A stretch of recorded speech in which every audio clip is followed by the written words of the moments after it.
Hello friends, easy and tasty சமையலில் வெண்டைக்காய் காரக்குழம்பு எப்படி செய்யணும்னு பார்க்கலாமா? அதுக்கு ஒரு மண்சட்டி வச்சுட்டு 4 ஸ்பூன் எண்ணெய் ஊற்றிட்டு அந்த எண்ணெய் நல்லா காஞ்ச உடனே நம்ம கட் பண்ணி வச்சுருக்க வெண்டைக்காவை போட்டு நல்லா கொஞ்சம் பொரிச்சு எடுத்துக்கலாம்.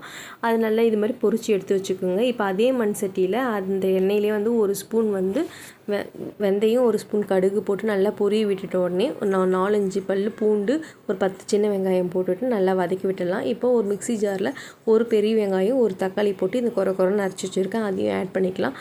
இப்போ வந்து நல்லா வதக்கி விட்டுட்டோடனே நம்ம ஃப்ரை பண்ணி வச்சுருக்க வெண்டைக்காவையும் ஆட் பண்ணிக்கலாம். இதுக்கு தேவையான மசாலா 1 ஸ்பூன் மஞ்சள்தூள், குழம்பு மிளகாய் தூள் 2 ஸ்பூன் போட்டுட்டு ஒரு நெல்லிக்காய் சைஸ் புளியை வந்து கரைச்சி வச்சுருக்கேன், அதையும் ஆட் பண்ணி நல்லா கொதிக்க விட்டுடலாம். நல்லா கொஞ்சம் கொதித்து வந்த உடனே ஒரு துண்டு வந்து வெல்லம் ஆட் பண்ணி இது மாதிரி எண்ணெய் பிரிஞ்சு வந்த உடனே அதை இறக்கிடுங்க. இறக்கிட்டு லாஸ்ட்டாக வந்து ஒரே ஒரு ஸ்பூன் மட்டும் நல்லெண்ணெயை ஊற்றி அடுப்பை அணைச்சிடுங்க. அவ்வளோதான், முடிஞ்சு போச்சு. நம்மள ஈஸியான டேஸ்டான ஒரு வெண்டைக்காய் காரக்குழம்பு நம்ம செஞ்சு பார்த்துட்டு கமெண்ட்டில் எப்படி இருக்குதுன்னு சொல்லுங்கள். தேங்க்யூ ஃபார் வாட்சிங்.